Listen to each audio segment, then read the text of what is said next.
Siyabonga bazalwane,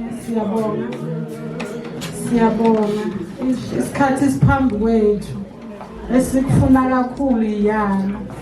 Ngiyaxolisa abantwana bami.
Amen, Amen.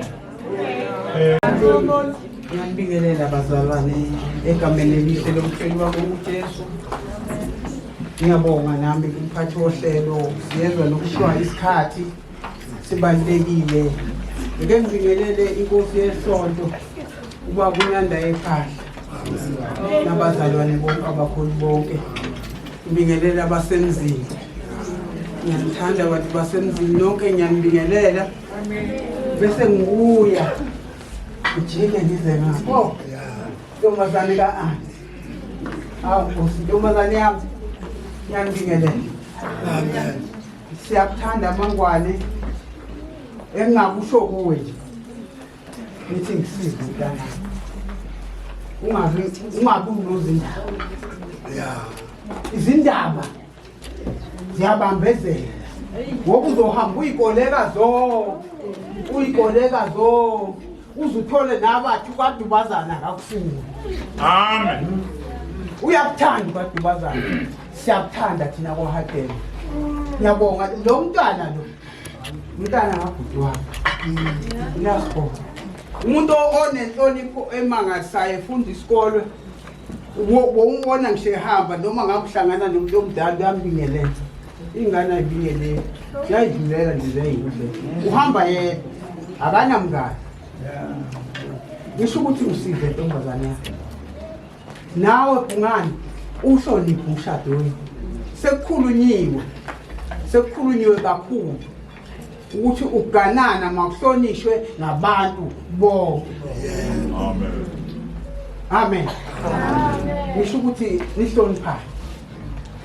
nihloniphane makukhona ungaboni ngasolinye ninobabili ihlalani phansi nilungisele yona ingazizi ingenelelwe ngabantu abaningi njalo ndolokhu nanishayisweni ukhona sekuzongenelela abantu bazokwazi indaba zenu musa kanti uNkulunkulu uye wazi izinto zonke ukhuleke makhaleni hlale emkhulekweni intombazane ehlale emkhulekweni umusele ngisho indoda yakho njengoba iphuma nawe uyaphuma uyasebenza kodwa nje umusele uthumyeni wami njengoba ephuma nje eya kuyo yonke lemoya la ngaphandle mfihla mesakha angaboni lutho abone mina noma ngaba ngikho phambi kwakhe.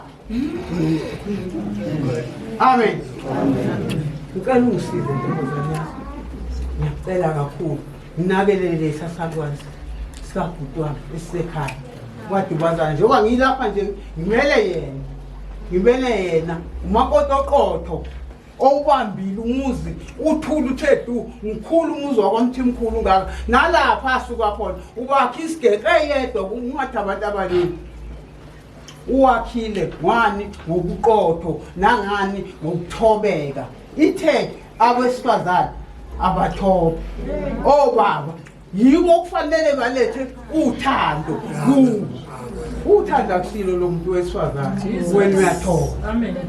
Ubaba wenzani uyathanda lonto nje nowakho umuzi noma ngifuni kodwa ukuchitha isikhathi kakhulu nxa ethu uNkulunkulu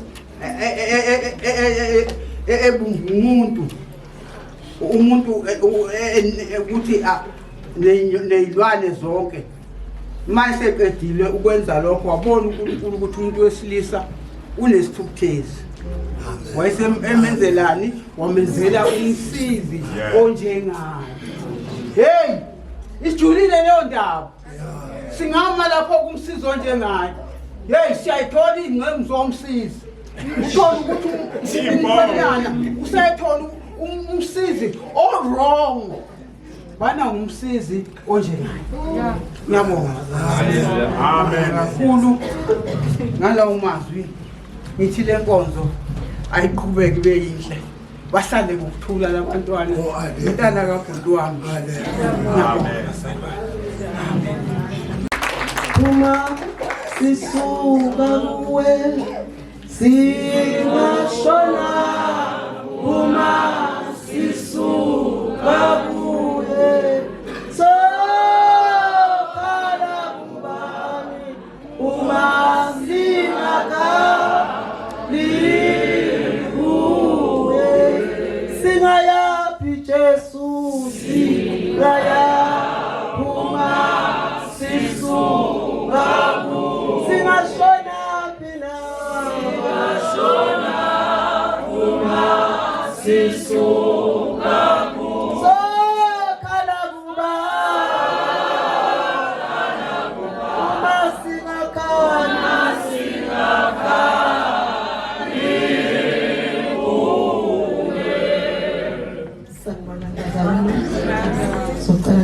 ngiyazithoba kakhulu ngibingelwe Bobo Aji emsamo ababhishophi abafundisi abavangeli ngize kumama ngokusithoba umama Aji wethu ngibingelwe omama bonke nentsha sanibonani bazalwane ngiyabonga nje ukukhethwa bazalwane bengazalwa bengitsinde nje enkonzweni mama Makhanyile sakwamukela izulu siyakuthanda futhi siyakuthanda kakhulu ngifuna nje ukusho lokho kuloba yiwani nje sihlala phansi kuyahlaleka emshadweni kuyahlaleka ifuna uzohlonipha akekho umuntu ozokunikeza inhlonipho ngaphandle kokuzinikeza yona ungafuni ukuhlonishwa wena ungakwazi ukuyihlonipha ngokuqala lokho lo umuntu nje wesifazane qala uyihloniphe wena ukuze abantu bakwazi ukuyihlonipha uzofika labandeni uthi abangihloniphi kanti wena kuqale wena uzange uyihloniphe kubalekile lokho umhloniphe ubaba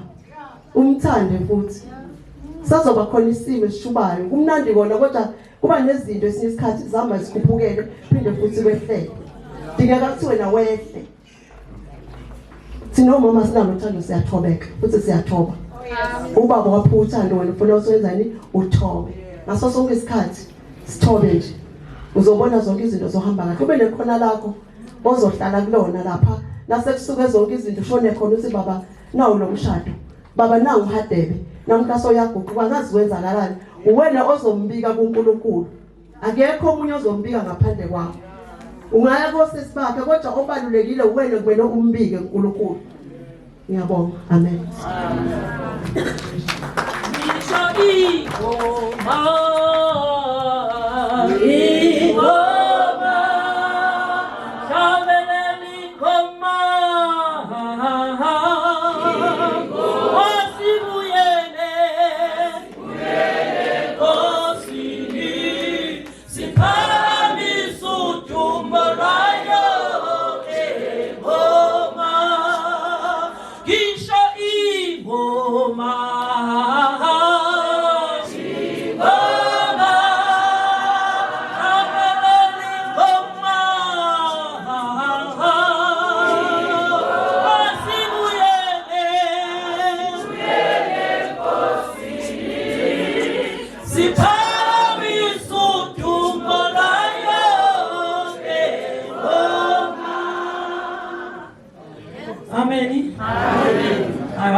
ngiyazithandela Nkosi yami ngithandela nje uyihlanganisela ngiculela uNkulunkulu lo ngingakwazi ukucula kodwa ngiyathanda so ngenxa yesikhathi ithi nami ngiyibambe ngiyathanda ukubingelela abakhulu bonke ngegaba egameni lenkosi yami Jesu Kristu ngibingelele omama ngegaba egameni lenkosi yami ngibingelele obaba bonke nabantu abasha noSunday school egameni lenkosi yami Jesu Kristu kakhulu bese ngibingelela osingabo Nkosi yami ngizobingelela ikeqe lami keqe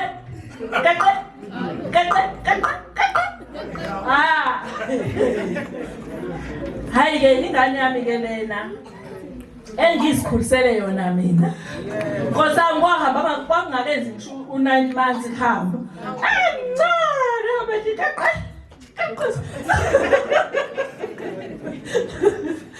so nje wakhula nje ngimbiza ngomakeqe ngazikhulisela mkhwenyana wami ngayikhulisela yasibo lesi sibutubutu Nkosi yami ngayikhulisela ngiyambonga kakhulu uNkulunkulu ohambile naye kwazi kwaba la wazi naye wayitholela umusa wathola umkhwenyana akukuningi nami ngizokusho hayi siyeza nesikhathi lapho sizokugiva khona ntombi sizokuhlalisa phansi nalapho futhi ingane izobe zingekho sesindlala indaba sibeke obala kodwa ke namhlanje ngizothi ithi ngiqale nje ngawe ukuthi uNkulunkulu njoba sebeshilo nabanye abazalwane uNkulunkulu wabona kungekuhle bese ngidalile umuntu wesilisa wabona ukuthi akukuhle ukuba hlale yedwa wambona ukuthi unesizungu wathi ngizomenzela umsizi wakhe so ukhona lapha mntanami uzoba umsizi because kwabona uNkulunkulu ukuthi akukuhle. Yabona indaba ukuthi iqala kuphi? Iqala ensimini yase-Eden indaba.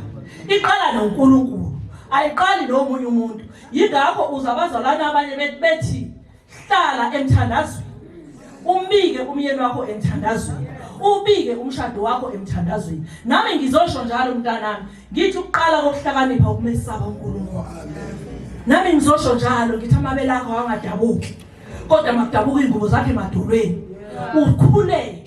Ukhulekele umshado wakho ozongena kuwo. Umkhulekele umkhwenyana. uNkulunkulu akubusise ngaye akabonile ukuthi akukho kuhle ukuthi ahlale yedwa. Khumbula le ndodakazi ukuthi ziyofika ikhathi ezinzima. Zikuma ifika lezo ikhathi ezinzima kungasekho mnandi akuhlali kumnandi yentombi. Yabona umshado umnandi.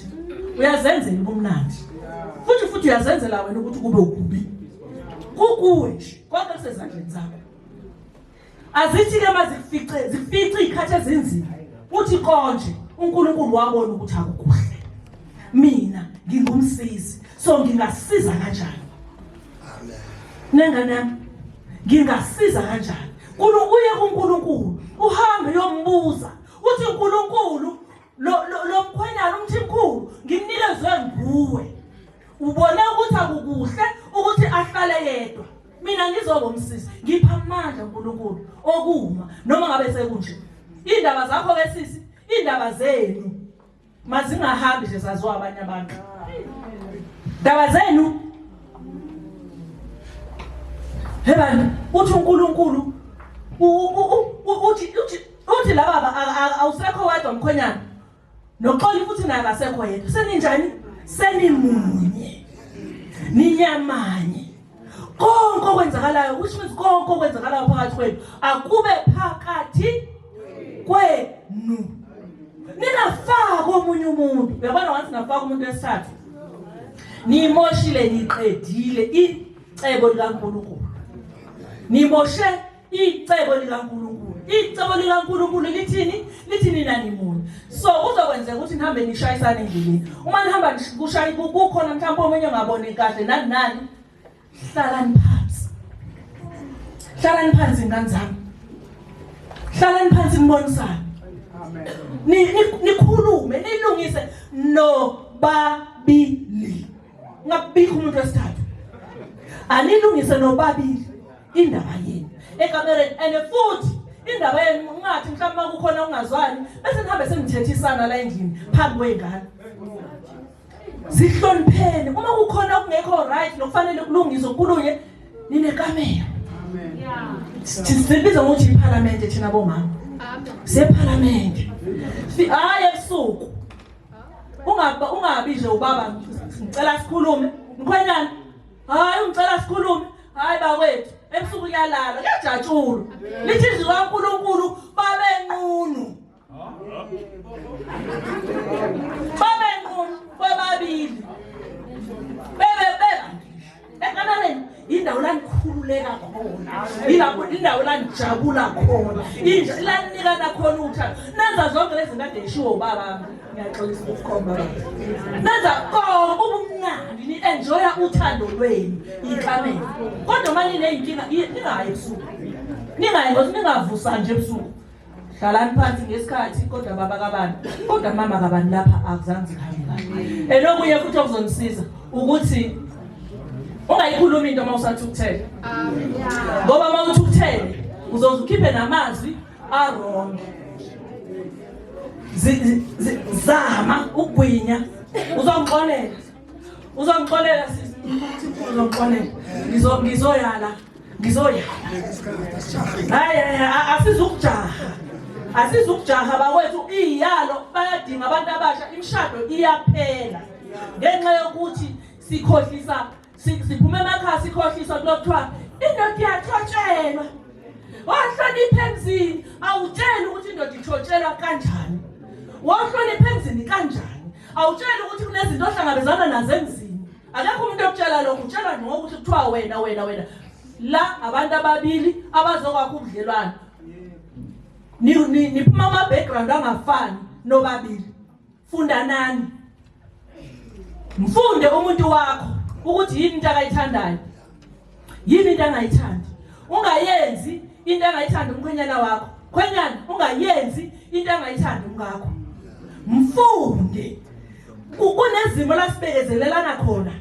Umbekezelele i-weak point yakhe. Akekho umuntu operfect. Mbekezelele. Inkinga zenu bakwethu mazingahambi zaziwa bakhulumisanani. Communication ibaluleke ngendlela emangalisayo. Nithandaze nobabili. Nithandaze nomndeni, nibize umndeni wenu nithandaze. Nibe umndeni othandaza. Ungabi lona lo ithandazela yedwa. Nithandaze nobabili so that nizokwazi ukumelana nani nezimpi zomshado. Zikhona, zisazovuka. Bashilo, bathi njengoba nje usumthathile. Hayi, usuzoba mhle kakhulu kwabanye. Ngoba usunalo. Noxoli futhi naye ngokunjalo. Njengoba naye sethathiwe, naye futhi khona sebezombona. Bafuna nje ukumosha lento yenu. Thandanani bebakwethu, ngithandanile ngithi. Jolani ke. Jolani. Njengoba denjolo, yabona umjolo uthi umjolo mnandi kanjani? Umjolo uphuma ngewindi. Weqe phambi komuntu omthandayo. Siphela isikhathi senu sokuthandana nobabili. Niphume ibudget libeke imali uthi yazi. Mele nje imali uthi hayi siyaphuma. Nobabili. Kanti ingane enzise ko auntie. Dabo gogo. Nihambe niyojola. Nijole nobabili. Makuthi hamba nolale ehotela, kanhambe nolale ehotela. Kanhambe noqimbo lwanje, nilelungelo lalokho ninike zothixo. Ningafaki abanye abantu endabeni zenu. Abangani. Yebo bakhona abangani abenza lezinye iziyalo ezinhle. Khetha ushilo usisi wathi bothatha okuhle. Okubi okungadleki. Khona isistory njenga esifishane njengathi kusithi qambu qambu. Khona omunye umzali othi wayephekela abantwana bakhe babehlupheka. Ehlale baphekela ubhontshisi. Yonke imizi idliwa inyama. Kodwa bona babehlale bedla ubhontshisi. Uma wabo kuze bona bathola i-taste yenyama. Wayekade efaka athenga amathamba, afaka amathamba, awacaba afaka amathamba elokhuzeni ebhontshisi. Mase budla lo bhontshisi phela amathamba ayakhama. Masithi sadla ulento le amathamba ayasikhama athi dlanini okudlekayo okungadleki nikumfimfithe. Nawe mntanami bakhona abangani. Ngakhohliswa abangani bekutshela ukuthi kune 50-50 ngicela ukutshela ayikho 50-50. Amen. Khwenyana ayikho 50-50. La uNkulunkulu wadala indoda kuqala. Full stop. Indoda iyinhloko. Full stop. Akuna 50-50.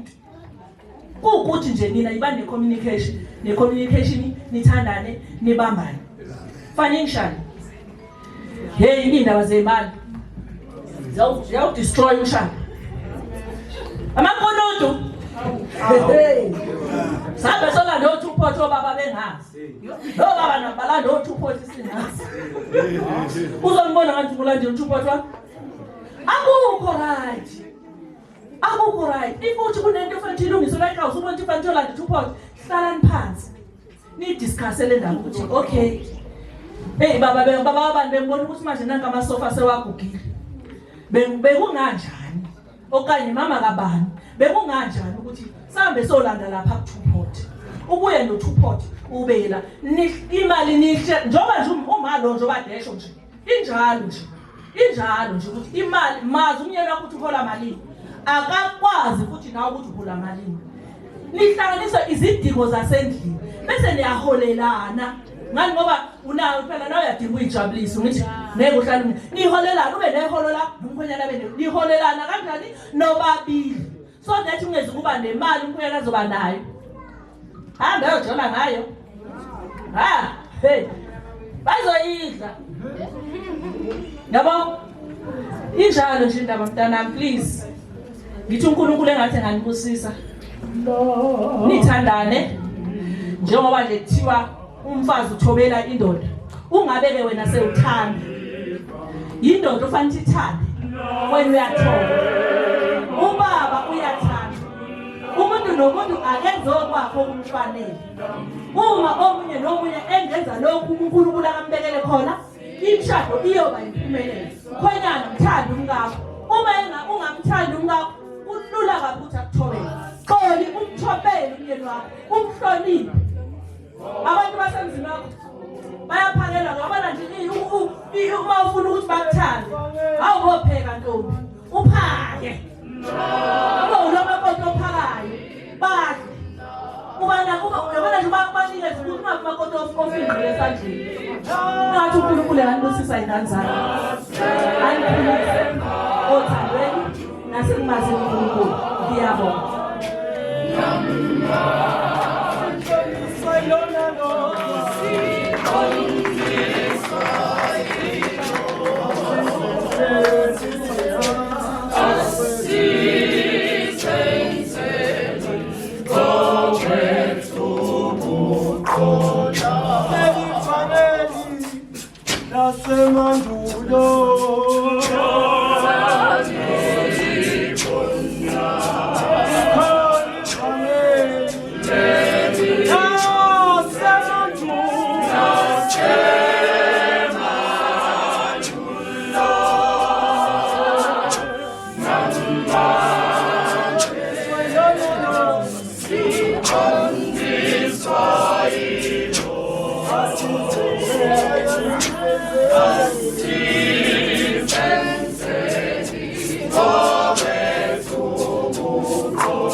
bazalwane.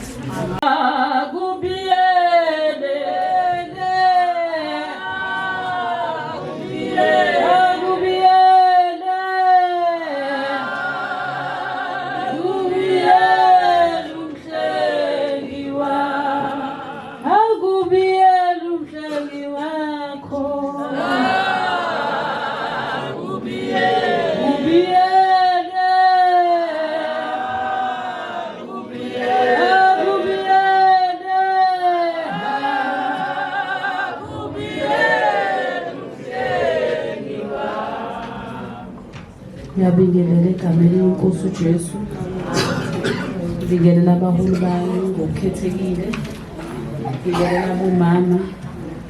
Ngibingelela umndeni wakaKhanyile, ibandla lethu le-Asiya bazalwane. Egameni likaJesu. Amen. Amen.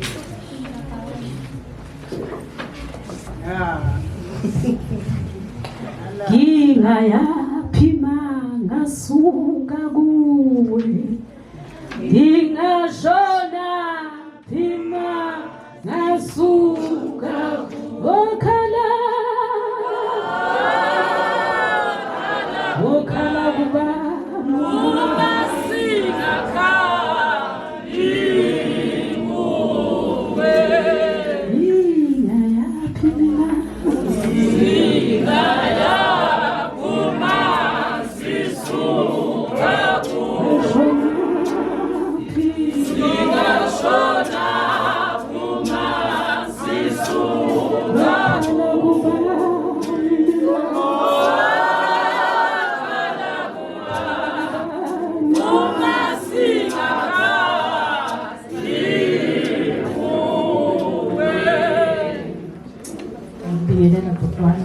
Nkosi uJesu.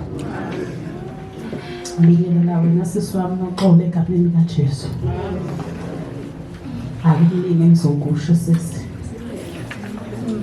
ukuthi hlala kuJesu. Kumlando emshadweni uzoreplace mina ngaphuma emndenini. Haleluya. Ngijabule kakhulu. Ngize ngifikelwa nazi inyembezi ngoba mina njengosisi wakho omdala ngiyamazi uma wami uyavuka bazalwane, kodwa sizama ukumtshela ukuthi sewukhona, akathi kwehlisa, ngoba phela kuyenzeka ukuthi umama ezala masebona umakoti noma engakaze azavuke, kodwa ngokuthi ufuna ukukuphanisha nje uzovuka kakhulu. Sisi usenhlanhleni mawuthole ngoba uthole thina usenhlanhleni. Angifuni ukukhohlisa, sazana noNkulunkulu. Uyabona ayikho into ezokuhlupha ngoba lokhu sakutshela ufike sathi maye kuhlupha ngoba mina ngiyamhlula futhi uyazi-ke mina ngokumtshela ngize ngithi lalela ngoba mina ngimdala. Haleluya. Ubhuti wami-ke lo bazalwane ujayele ukungihleka mase ngisho njalo ukuthi lalela yimi okhulumayo, ngimdala ngoba ngothando bazalwane. Namhlanje ngifuna ukukhuluma nangencwadi kodwa ngifuna ukukutshela sisi wami, namathela kumama. Amen. Unamathele kugogo ekhaya, ufunda ukuthi kwenzakalani kuleli ekhaya. Angeke uzuhambe, angeke uzube nenkinga. Unganaka abanye abantu sisi, bazokufundisa, bakufundisa kuze kwale noma sekuvuka ikhanda kumthimkhulu ucashe phansi kamama.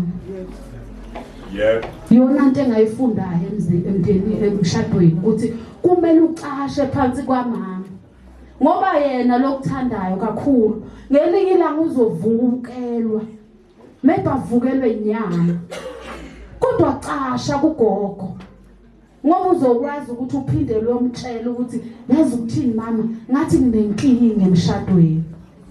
Kodwa mangabe wena uzoba indlondlo lapha ya washo njalo bamntombele nginyaka ngiyoshada.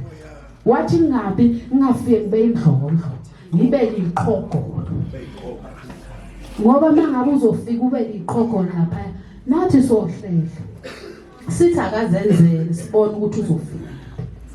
Ngiyakuthanda ke siswami yonke leminyaka ngikwazi awukwazi wangiphoxa awukazi washo lutho kimi into nje ozoyibuza sisi senza njalo uqhubeke njalo sisi uthi nje sisi senze njalo senzele ukuthi nathi sikhona ukuthi sifihle ihlazo lakho uyiphathe kahle mntaka mabhodi uthanda umakoti uthanda usisi wethu omncane thina siyamthanda kakhulu mina sibona sekhaya le ngiyakuthanda lesisi wami uyiphathe kahle unaka umama umhloni yazi nje mawungenza njalo uzobona lapha umthimkhulu amagate nje ezohlala nje yazi zothi mawuqhamuka nje sikujabulele kodwa ke engikuthanda kakhulu angifuni ukukushiya ungakwazi ukuthi siphile emseni kaNkulunkulu lithi izwi lenkosi namhlanje sisemseni kaNkulunkulu ngoba kwenzeka zonke lezi zinto ingoba usemseni kaNkulunkulu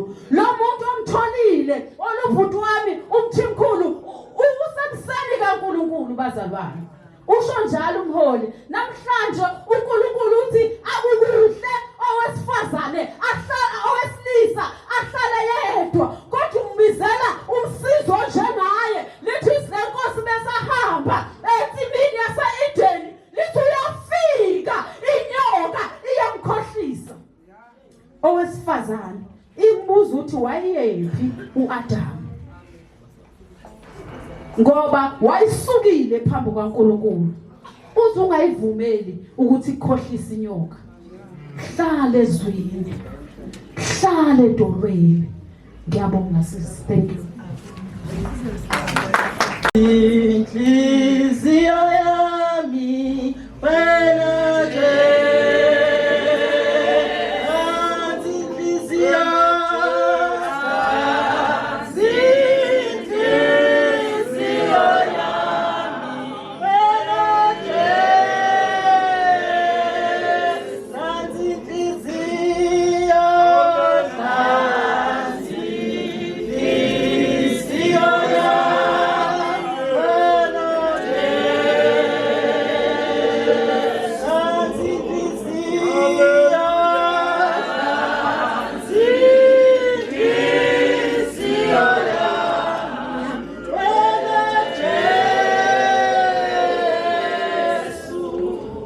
Haleluya. Ngiyabingelela abazalwane, ngibingelele ubuholi bonke etafuleni, ngibingelele labomama nomndeni wabakhanyile nebandla lonke. Bazalwane akukho okuningi engizokusho, ngizosho nje kumakhanyile uMaskeni ukuthi uMaskeni kumnandi emshadweni makhanyile. Kodwa mina ngizoyala wena kakhulu. Kumnandi kumele ukuthi uhlale umama osedolweni njengoba sebeshilo mama umkhulekele umyeni wakho kube itask yakho ukuthi wena nje uyakhuleka yonke into eyenzakalayo esazokwenzeka uhlale usedolweni umbeke umyeni wakho kuyo yonke into ayenzayo nasazoyicabanga kube ukuthi imicabango yakhe indlalelwe umkhuleko. Ngikhumbule izwi elakhulunywa umama wethu engimthandayo umama Ash ngelinye ilanga izwi elikhuluma ngewayini ukuthi iwayini laphela ngesinye isikhathi emshadweni kodwa lathi maliphela leli wayini kwayiwa kubani kwayiwa kuJesu.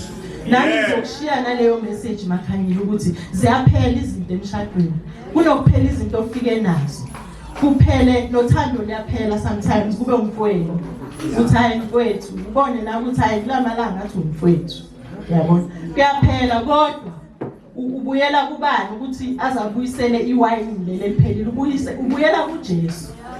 Ngithi nje mina ngiqine lapho ngiqine emkhulekweni ningabheke ezinye izinto eziseceleni umkhuleko kuwo ozokulwela kuyo yonke into yenzayo.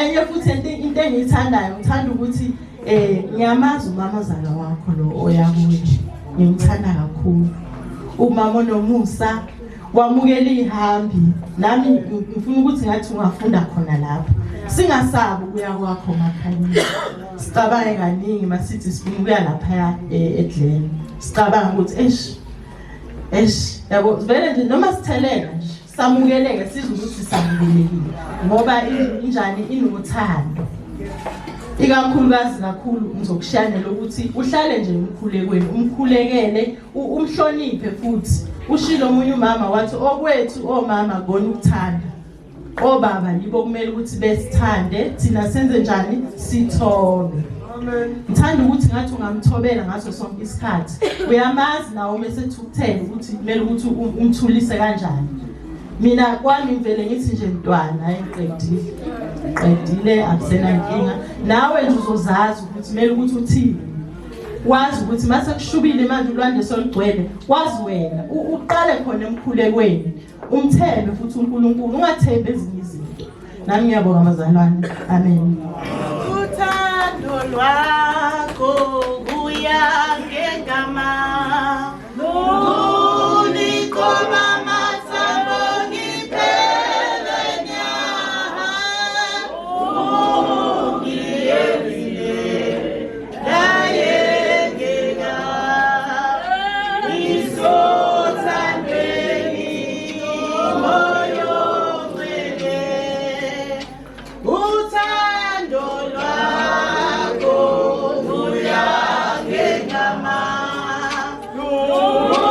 unikoma mathambo ngiphele nyaha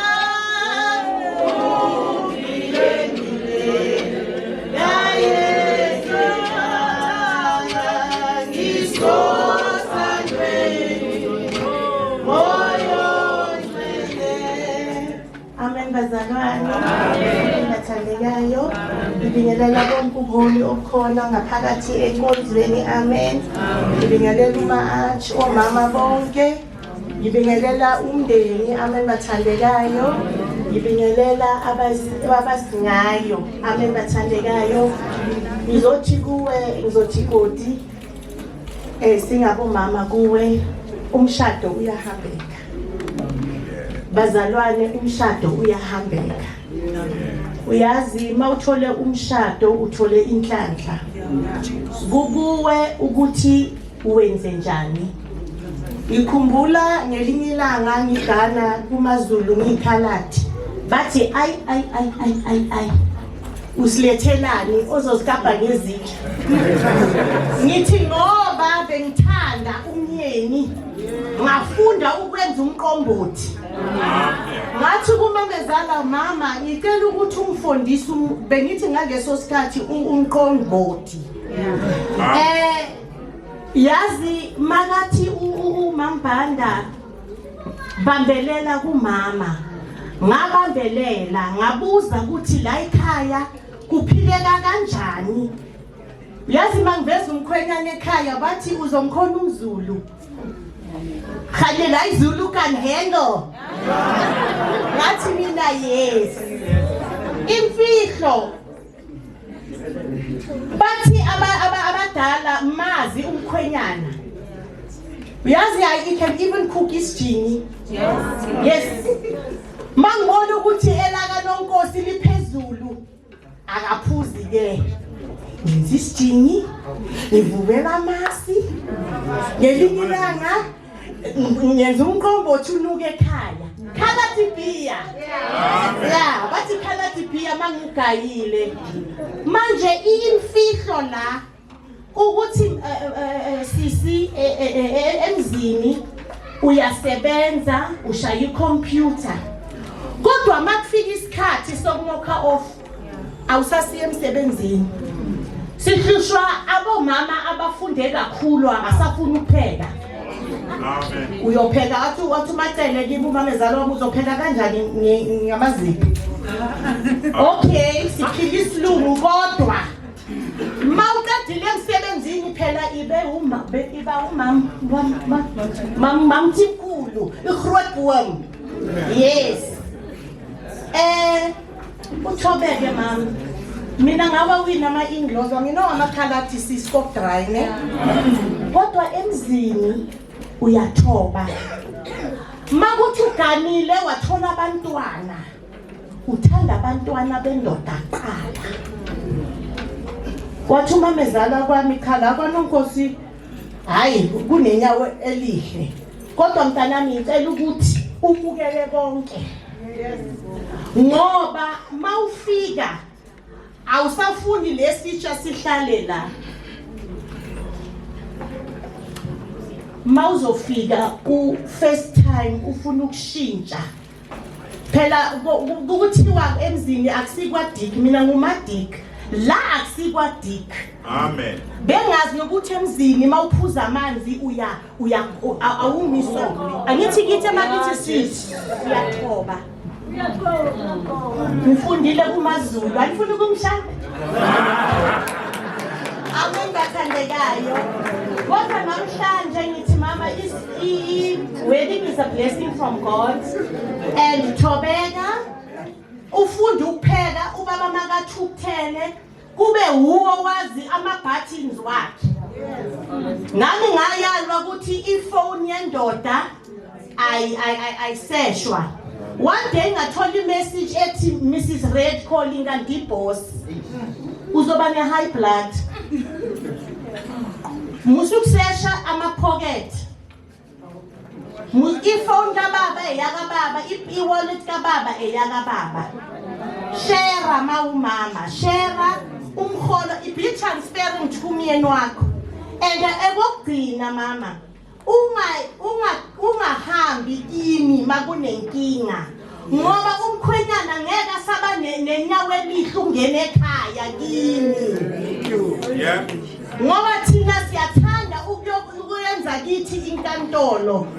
Ngamane uye kumamezala uthi mama kunje ngoba mawuzogijima kini ubaba umthimkhulu angeke asakhona ukumukeleka kahle kini. Ngathi uNkulunkulu anganibusisa lo mshado. Ngiyangithanda ukuthi ngiyakwazi ngihlale ngikubona. Ngathi uNkulunkulu anganikhanyisela kulo mshado. Inkosi ithele umusa. Uthi abantu bathathu bafaka endleleni bafuna bazalwa lithi iBhayibheli uMose mayihamba nabantwana bakwaIsrayeli akhona amakhobra elokhetha hayi kwakungcone emva la sibuya khona. Amen. Hadere hambe kulumele emshadweni. Amen. Ngithandile ukuthi namhlanje besinabaholi abavele basipha nje umhlahlandlela. Amen. Hallelujah. Indoda inhloko yomuzi. Leli gama la understandeki. Yini yona leyo? Amen. Abantu bahamba distance. Angachazi lento le ukuthi yini inhloko. Amen. Umnqamla juqu wasekhaya inhloko. Amen. Zikhona ke inhloko ezikhethela kuba zinhloko. Aphunyuke. La lithi iBhayibheli esilifunde namhlanje. Khona ivesi engikuzwile lithi omama bathobe. Amen. Amen. Ngikhona into engithanda lapho ngoba leli verse alifikanga number 2, lifike number 1. Uqala ngokuthoba ukuze uenjoy uthando. Amen.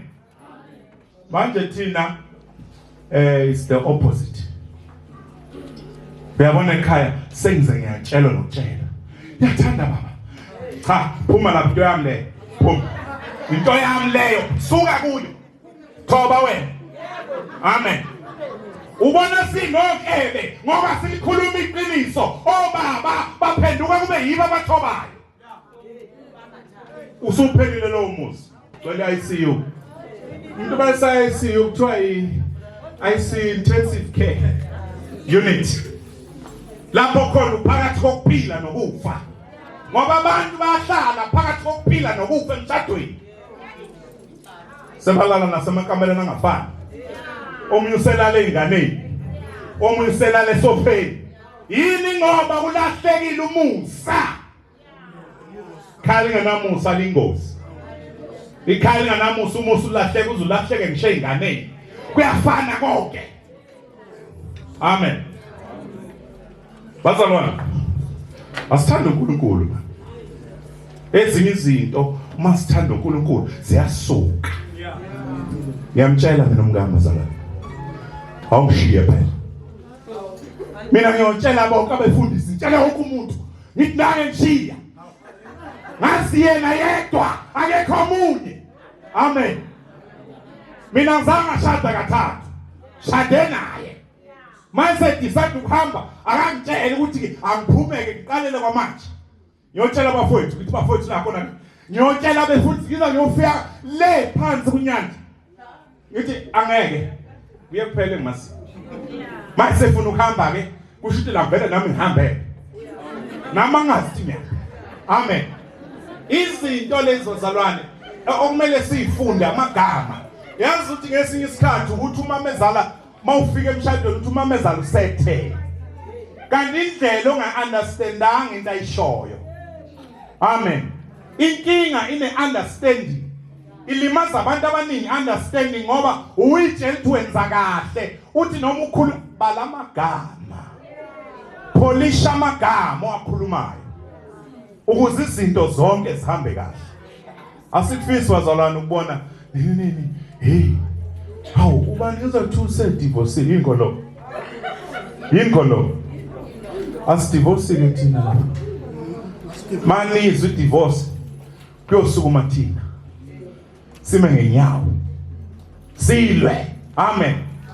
Bazalwane, ayikho into edlula umthandazo. Yazi noma uyithandazela ngekhoneni lakho nawe. Uyezwa khona esisukayo. Ngathi khona contact yenze. Akithi. Uma ngasuki lutho, kusho ukuthi awunawo umusa kaNkulunkulu. Akuna umusa kaNkulunkulu. Hamba wedwa. Ngoba kuyenzeka bamnyanda. Thola umuntu 35 years esebandleni. Kodwa uhamba yedwa. Hamba yedwa. Akabanjwa na umoya ongcwele. Hamba nje yedwa. Mubu umuntu ongabanjwa umoya ongcwele. Lo muntu ebandleni uyabe inkinga. Alichithe nebandla. Umoya ongcwele umbaba. Akazi noma eseyichithe, akazi noma enzani. Amen. Bazalwane ngizocela abaholi bami abayifew nje. Waza she.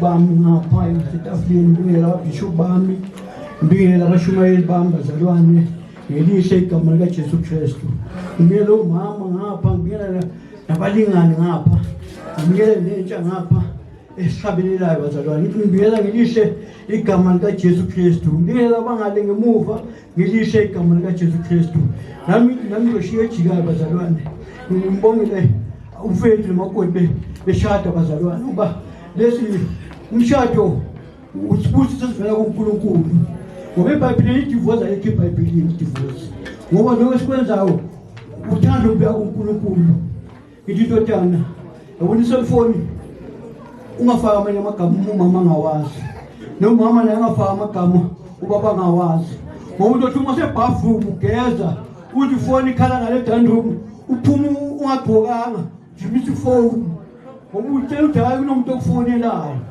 nomama nelothi bathroom egeza ezifoni ikhala aphume engavalanga agijimela ifoni uthi ngifuna ithinto ubaba ngifuna ithinto umama ngoba uyazi la njengoba ikhala ifoni ubaba nofonayo ngamone uma ngenamfihlo uyageza ukukhululeke unoma ephendula umama lokutshela baba umama uzibani bani ufonile noma ubaba uzibani bani ufonile nje kanti uma unemfihlo yohluleka nokuyifihla uzuwe ukugijimele edanto umuntu landifoni uqhubeke uwe ulimazo indlu yakho bese sithi hayi kwaba uthuthumisa sibhedlela ngoba uyile endlini egijima imphotshane kanye nami bafenzi beshade mababambane baqine abone electric yahluphe electric ngoba inokuqima uthi uyaphe umama electric iqima bese wathi hayi uzofuna iKFC kanti iColors nayo ikhona iColors ayifuni electric ayifuni manzi iColors jazi uyanedi egarage uthenga amanzi uthenga isinko ufuhlala phansi uvuke nidle nolala ngoba uzofuna iKFC kudap ino wami ayo wonke ujikeleza uthi ufika ngasewindweni iphantsi ivili ungafika ewindweni manje mele uwenze njani uphume wedwa uphushe ngomuhleli phezu intwana uphushe phambili manje wasemva wakho washaya amawudo wathi hayi soku-1 manje ufika ngo-10 wena wayehamba ngemoto ubona ivili yaphansi kanti hayi imoto be-right senzike manje ngoba yini idrave ini kanti ubuye wayegaraji nje phela uthenga amasi nesinko wahlala phansi ngavuka isinko nazi abantwana hamba nayolala sozekinami nalamazi ngoba sosekayo uNkulunkulu uyasipha wonke sikwenze ngoba nathanda ukuthi umama uma efaka iringi angakhiphi emnweni ethi ngoba akekho nje efake ebhekini uthi sihambe emoya beshlebisa abantwana ibheki yambini iringi manje yofika uthini ubaba mawuthi uhabela amakhabishi ringa isekho esandleni bese akuzwa ukuthi isephi hayi wabihambele nebheki kanti kuyifakele ebhekini ngoba ngayifaka emnweni mina ngizange ibeke ebhekini ngoba ebhekini mhlawumbe iphesa yakhe ebhekini imfethu nami ngalamazwi sathi ngahlala kuJesu Kristu singadedi uJesu uJesu uyindlela neqiniso umuthi ndakuthi umoso kuJesu usuke uyakubani phezulu nami ngalamazwi ngathi singahlala kuye noma shaya ingoma bese ngiyadeda David mkhulu amen uma uNkulunkulu engakithi kuba nongamelana nathi uma uNkulunkulu engakithi kuba nongamelana nathi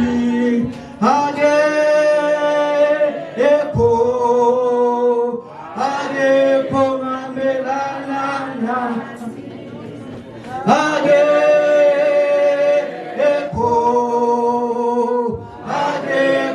ngamelana nathi Yesu Satana mandla ukumelana nathi Yesu Satana mandla engakithi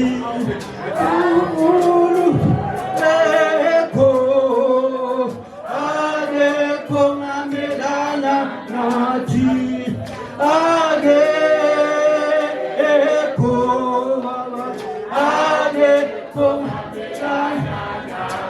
Amen. Amen. Okugcina nje bazalwane engikuthanda apha eBhayibhelini uthi uNkulunkulu singalingisa kwezwe. Uma singisa kwezwe siyoxabana bazalwane. Ukuthi uPetro wathengisa uJesu ngokumaka. Kanti uyamthengisa uJesu Kristu. Nathi uma singabazalwane silingisa kwezwe. Umuntu umkhabisi uyamaka. Kanti iperfume akayifakile ayizwani nawo. Lokho masosuka kuye bese yathimula. Thimula into engaphezulu ngoba manje leperfume akayifakile ayizwani nawo. Kanti uma umkhawulile uthi ha kunjani mfowethu? Kunjani dadewethu kuphela nje khona lapha. Uma uzomaka bese yakhamela iflu. Ngikuthi iperfume ethi iperfume. Bese uphuma umongozi manje. Ngoba ukhama iperfume ongayazi igama lathi yini kodwa yami ila mali ngathi abazalwane bangahlala bewambele njalo ngayo Jesu Kristu kuzwe phansi amen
ongabuthwa ngawo.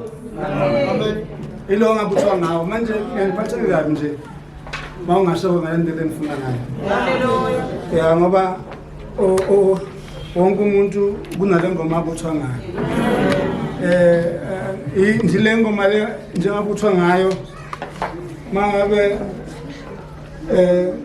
nomkhulunyanda sicijile ingubo sebebekile babusebenzi bobisi manje ngisho ngale kwebekushota kodwa ngalendlela engifuna ngayo so bazalwane sila sizoyana siyabonga kakhulu ngithola ithuba engisabingelela bafowethu isikhathi sesihambe kakhulu nje ngifuna ukubongela nje abafowethu abathatha indlela entsha indlela entsha ukudeke la basuka khona kunencwadi kumpostoli Paul mangabe ebhalela ibandla uJohn mangabe ekhuluma ngendlela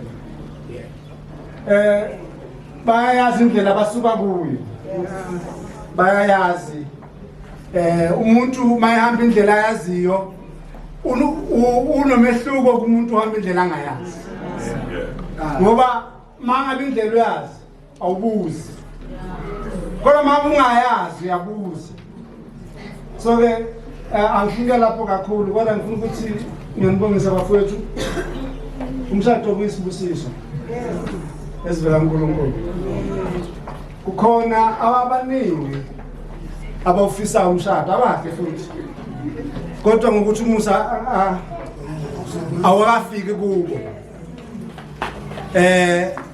kufanele ukuthi lokho bakubekezelele ukuthi umusa awafiki bengayi lapha yana sesinokubona khona abantu bo data khona bethi angizofuna nami linda kwafika umusa nje izwe inkosi baba sefesu mawubuka la sifundele khona ngithanda nama 23 wehle nayo lapho kukhuluma khona ngokuthi indoda inhloko wesifazane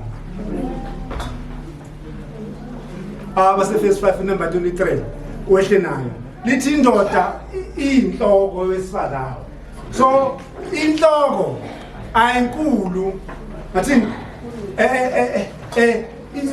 izinkulu kulowesifazane so bese kukhuluma ngokuthanda izwe Nkosi ngiyathanda mangabe lizothi ke uJesu uyena inhloko yendoda so into esilimazayo sesathi inhloko nomama ingakho sefuna ubazi inhloko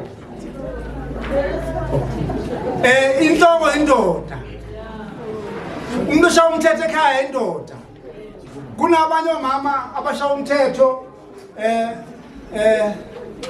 okudlula indoda nezingane zabumama okudlula ubaba ngoba umama uyena inhloko ngibafuna ukuthi ufundele ngaze ukuthi khona ufundayo la angifundela kwabasekholwa se njengamanje udla ithuba abazalwane kodwa ngifuna nje ukuthi nimbhekise kubafowethu ngiyanibongisa kakhulu bafowethu manje sengazathi ngahlala kubuhle njalo sebekhulumeka abafowethu bayalile kakhulu kodwa ngifuna nje ukuthi ndinami Kolose 3 verse number 13 no 14 kuphela bese ngihlala phansi egameni leNkosi.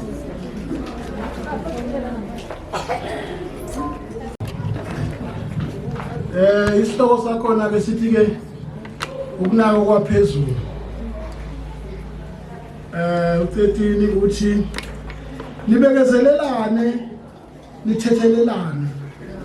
Uma umuntu enensolo komunye njengokuba nenkosi yanithethelela yenzani njalo naye.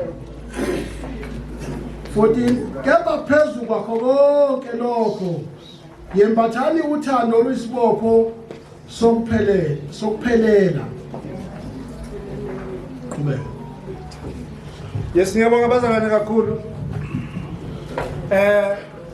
Endleleni yothando kune ukhona uxabana nje amele kusebenzwe komfowethu. Nje kenzeka ukuthi unkosikazi enza into ngathini wena ongethanda. kodwa lokho akusho ukuthi akasisi inkosikazi wakho. Unkosikazi wakho noma enza iphutha. Lithi iBhayibheli khona manje nixolelane, nithethelelane uma umunye enensolo komunye amxolele omunye. Angathi yazi ufuze bani. Yazi ayikho into yokuhlukumezana nje ukuthi ubiza umuntu ngento nje mhlambe yakubo oyaziyo uthi wena ufana nobani wakini emntu emazi umuntu nithethelelane nithobelane so ngiyafisa nje bazalwane ukuthi niyazi ukuthi mfethu indoda si stress nayo so ukuthi mama lokho understand ukuthi uzokuhamba esiguqweni mangabe yena mhlawumbe ukhathele azi ukuthi ubaba esiguqweni ithi ngimayinene ngoba esinenkinga yomama abangakwazi ukuthi ba-understand isimo ubaba yiso. Angifuni ukuthi ngeke kakhulu kodwa ngifuna nje ukuthi nami ngalawo mazwi nje seNkulunkulu anginambisa kahle endleleni enzoyiqala nje into nihambeka mfethu kuphela nje yini omele ukuthi nibambisane ngoba ma umthola usungancane uzomsindo omunye. Ngiyabonga kakhulu egameni lenkosi. Ikho nala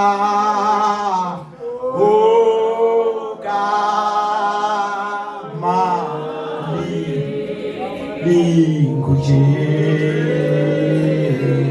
inyanga enkulu